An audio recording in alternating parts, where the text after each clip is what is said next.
Maisu gazte bat agertu zen borrokaldi haien erdian eta, bapatean, eten egin ziren erasoak eta golpeak.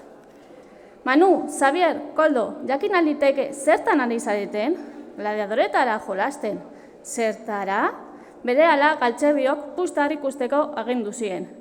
Gogor egin ziren herrietan. Galtzerdiok bildu, denokein pila handi bat egin eta kontu handirik gabe bere jakako boltsikoan sartu gintuen. Pustarriak jabeen eskuetan geratu ziren, izaki arraroen eskuetan alegia. Baina gu, galtzerdi zaharrak, leku ilun eta estu batera sartu gintuen. Atseden leku zoragarri eta lasai iruditu zitzaidan hura. Besteekin bat eginda, lasai hartu nuen arnaza.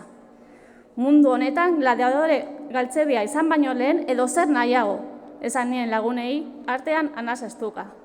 Enuen erantzunik jaso. Arreta handiagoz begiratu nien eta izututa geratu nintzen.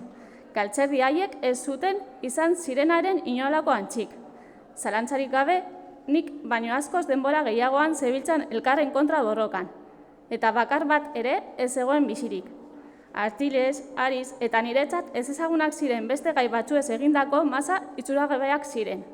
Zuratu gabeak, baina zeharo joan da eta nokeatuta. Boxeolari hilak bezala. Nire larria izugarria zen. Zer gertatuko zitzaidan handik aurrera, jainkoak estutu bai, baina ito ez.